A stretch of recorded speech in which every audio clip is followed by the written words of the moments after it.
Ne touchez pas à mon sac. Vous ne savez pas qui je suis, mais vous allez le découvrir. Zoom sur le regard calme mais ferme d'une femme noire d'un certain âge, en première classe.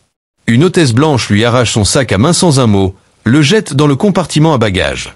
Cut rapide. Un téléphone d'équipage sonne. Une voix dans le combiné, glacial. Mettez tout l'équipage en attente. Juridique prend le relais. Abonnez-vous maintenant, cliquez sur le bouton j'aime, et dites-nous en commentaire de quel pays vous regardez cette vidéo. Une présence ne crie pas. Elle s'impose en silence. L'aéroport brillait de sa lumière artificielle, celle des lieux qui ne dorment jamais mais qui ne voient jamais vraiment. Entre les annonces étouffées, les pas pressés et les valises aux roues fatiguées, le vol 354 se préparait à décoller. Première classe. Rangée 1A. Maya Doumbia s'assied. Robe en lin beige, foulard noué haut, cheveux gris tressés avec soin, regard d'onyx. Son allure ne cherchait pas l'attention. Elle était l'attention. Elle posa son sac à ses pieds. Petit.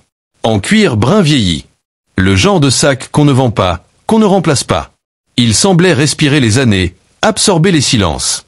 À l'intérieur, un flacon d'insuline, un carnet de notes manuscrites, une photographie d'un garçon au sourire éclatant, et un vieux stylo Man Blank qui n'écrivait plus qu'avec la mémoire. Une hôtesse s'approche. Jeune. Blonde. Raide dans son uniforme comme dans son jugement. Madame, votre sac doit être rangé dans le compartiment au-dessus. Maya lève les yeux, lentement. Pas avec défi. Avec calme. Le genre de calme qui oblige à écouter, même quand on ne le veut pas. Il contient mes médicaments. J'ai besoin qu'il reste à portée. Rien d'hostile. Juste une vérité simple, posée avec dignité. Mais l'hôtesse, pressée de cocher des consignes, pressée d'être obéie, penche la tête sans un mot de plus, s'empare du sac sans délicatesse, sans regard et le jette dans le compartiment supérieur. Le cuir heurte le métal dans un bruit sec. Un bruit que seuls ceux qui ont déjà été méprisés reconnaissent sans même lever les yeux. Un passager en face détourne le regard. Un autre ajuste son casque. Personne ne dit rien. Le silence est une langue courante en altitude. Mais Maya, elle, ne bouge pas. Elle referme les mains sur ses genoux. Son regard ne vacille pas. Ce n'est pas la première fois qu'on l'humilie.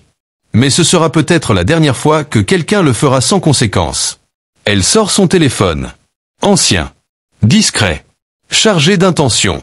Elle compose un numéro. Elle ne regarde pas autour d'elle. Elle n'en a pas besoin. Car tout ce qui devait changer venait de commencer. L'appel. Le vrai pouvoir ne crie jamais. Il compose un numéro. Le téléphone de Maya, un vieux modèle à coque usée, s'illumine. Aucun mot sur l'écran. Juste un nom dans sa mémoire. Elle n'a jamais eu besoin de l'écrire. Elle compose. Sans trembler. Sans s'excuser d'exister. Une sonnerie. 2. 3. Un clic. Puis une respiration familière, celle qu'on reconnaît même à travers le brouillard d'un appel international. Maman. La voix de Malik. Son fils. PDG. Stratège.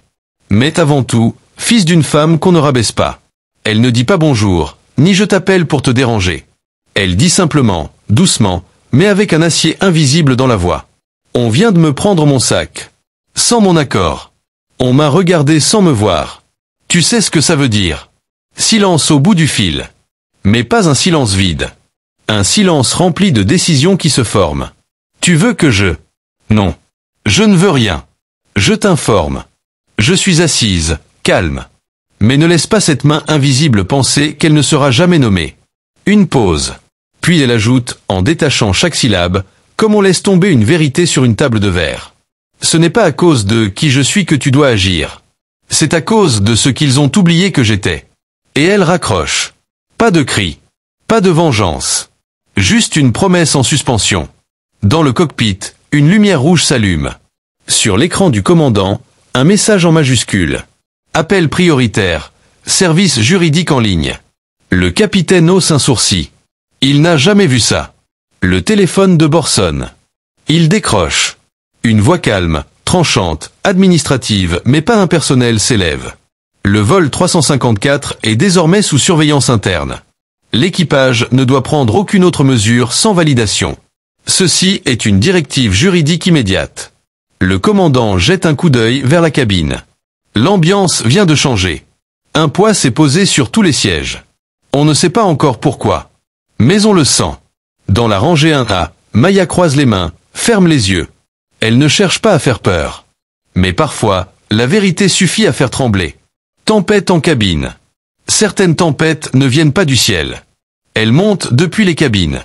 La lumière dans la cabine vacille à peine, mais le poids dans l'air, lui, s'alourdit. Ce n'est pas de la peur. Ce n'est pas encore du chaos. C'est l'inconnu, suspendu dans le silence, juste après qu'un mot a été prononcé et juste avant qu'il soit compris. L'hôtesse, celle du sac, sent quelque chose. Pas tout de suite. D'abord un frisson dans la nuque. Puis le regard du copilote, inquiet, fuyant. Elle interroge le capitaine du regard, mais il se détourne. Ses mains tremblent à peine sur les commandes. Dans sa poche, le téléphone de bord vibre une deuxième fois. C'est une ligne qui ne vibre jamais. Jamais. Il décroche. Une voix sèche, grave, posée comme une sentence de tribunal. À l'atterrissage, vous êtes prié de rester à bord. Aucun membre d'équipage ne sortira. Ce vol est juridiquement suspendu pour investigation immédiate. Vous êtes enregistré. Vos gestes sont archivés. Conformez-vous. Puis le silence. Pas de signature. Pas de nom. Juste l'écho d'une conséquence en approche. L'hôtesse revient dans l'allée. Elle jette un œil vers la rangée 1A. Maya ne lève pas les yeux. Elle n'a pas besoin de parler. Tout dans son calme résonne comme une cloche qu'on aurait trop longtemps refusé d'entendre. Un passager filme discrètement avec son téléphone. Une femme en classe économique murmure à sa voisine. Tu sens? Quelque chose se passe. Et dans l'avion, quelque chose bascule. Un changement de gravité, mais pas physique. Moral. Le personnel de bord parle moins fort. Il s'efface presque. Leur assurance se fissure, comme du verre qu'on pensait incassable. Quand un système reçoit un choc, ce ne sont pas les murs qui tombent en premier. Ce sont les regards qui changent. Plus loin, en salle de contrôle au sol, des écrans s'allument. Le nom Maya Doumbia clignote. Une superviseure du juridique lève les yeux. Elle reconnaît le nom. Ce n'est pas juste une passagère. Ce n'est pas une coïncidence. C'est une faille qu'on vient de déclencher dans la façade. Elle murmure à son collègue, à voix basse, comme s'ils allaient réveiller quelque chose. C'est la mère de Malik Doumbia. La Maya. Lui, blêmi. Et répond simplement. L'équipage ne sait pas. Mais maintenant, tout le monde va savoir. Dans l'avion, Maya respire profondément. Une main posée sur son ventre. L'autre sur l'accoudoir. Elle ne veut pas se venger. Elle veut qu'on se souvienne. Et parfois, la mémoire se grave plus fort que la justice. La vérité sur Maya. Ce n'est pas le nom qu'on porte. C'est l'héritage qu'on incarne. Le vol 354 file dans les nuages, mais ce ne sont pas les courants d'air qui troublent l'équipage. C'est le poids du nom qui commence à se répandre, lentement, comme une encre noire sur une chemise blanche. Maya Doumbia.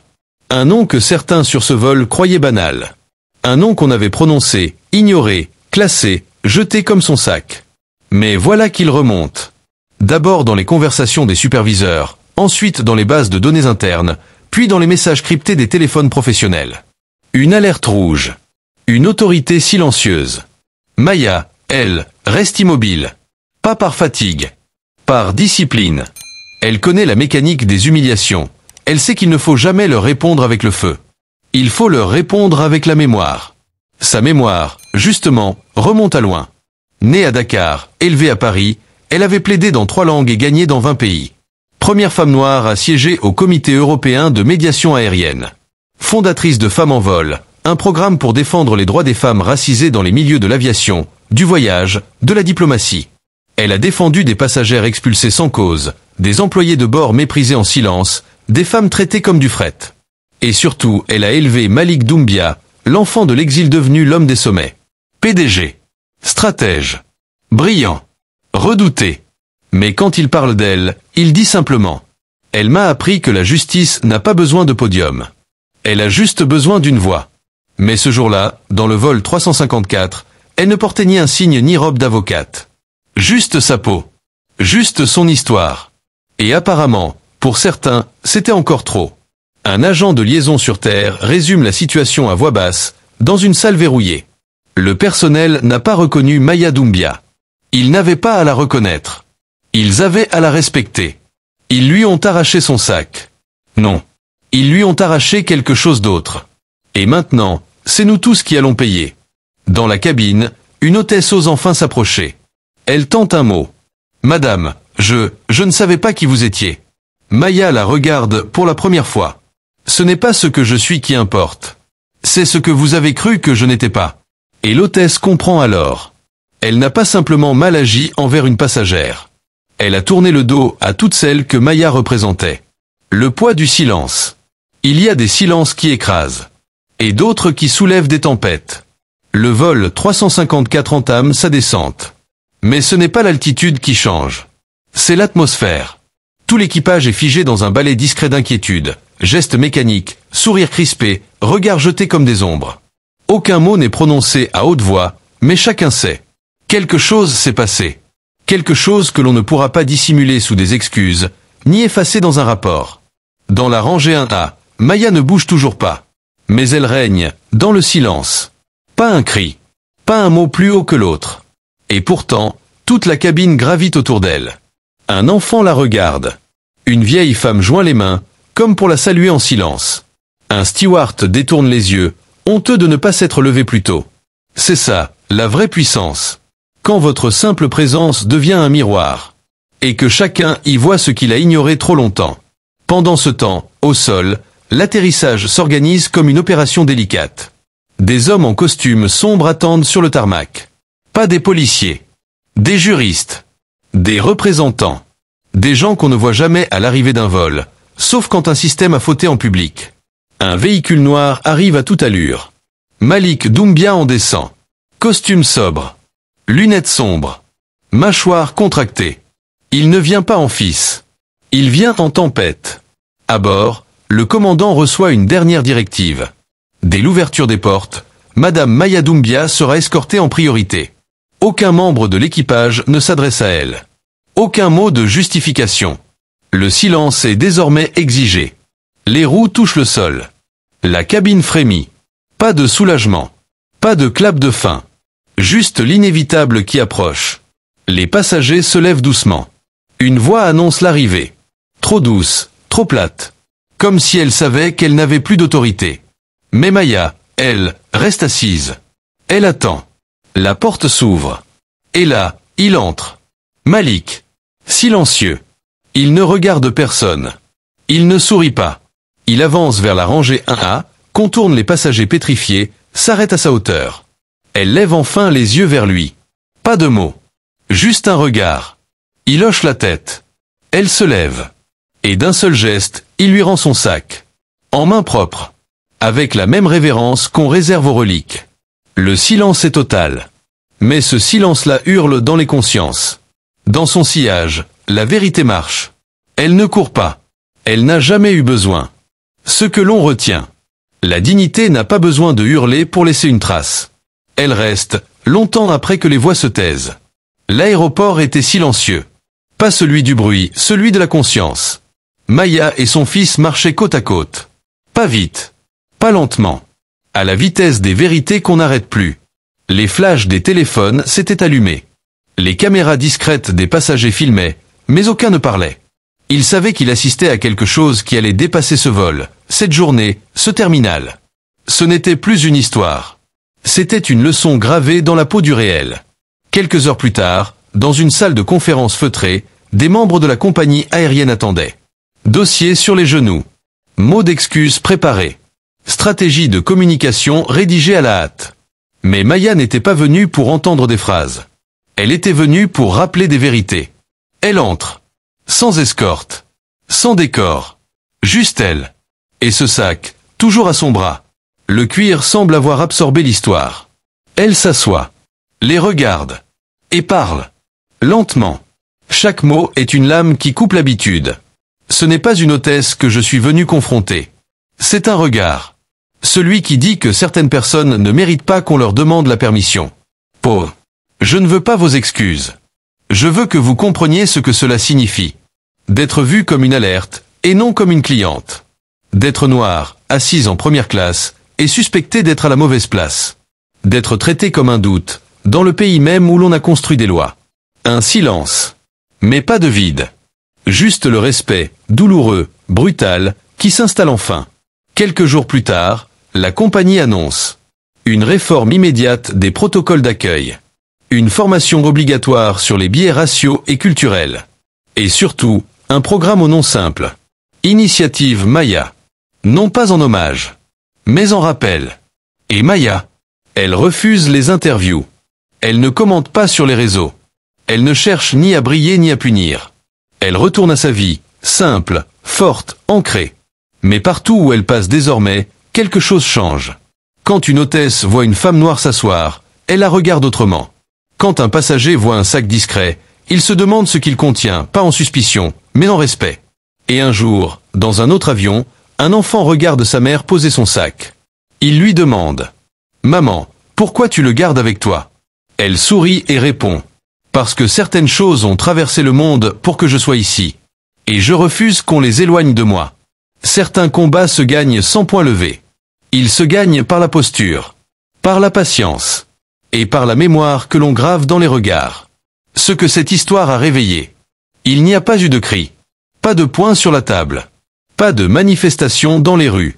Seulement un avion, un sac, un regard. Et une femme qui a refusé, avec grâce et calme, d'être effacée. Maya Doumbia n'a pas exigé réparation. Elle a imposé la reconnaissance. Pas pour elle seule, mais pour toutes celles et ceux qu'on a trop souvent prié de se taire, de sourire, de ne pas déranger. Son histoire a rappelé une chose essentielle. Le respect ne dépend pas du statut. Il ne se donne pas en fonction du prix du billet ou de la couleur de la peau. Il se doit. Comme un droit. Comme une évidence. Et pourtant, ce respect, trop souvent, il faut encore le conquérir. Le vol 354 est devenu bien plus qu'un simple trajet entre deux villes. Il est devenu un témoin, un tournant. La mémoire d'un moment où la société s'est vue dans un miroir. Et a dû se demander « Qui sommes-nous quand personne ne regarde ? Et qui devenons-nous quand quelqu'un nous oblige à voir ?» Maya n'a pas changé le monde ce jour-là. Mais elle a un confort, et parfois, c'est ainsi que commencent les révolutions les plus puissantes. Elle a réveillé les consciences. Elle a semé une vérité dans un lieu de passage. Et cette vérité, désormais, voyage avec nous tous. Parce que la justice, parfois, ne vient pas en robe noire. Elle vient assise, calme, en première rangée. Et elle attend. Pas qu'on la reconnaisse, mais qu'on cesse de l'oublier. Fin d'une histoire. Début d'une mémoire.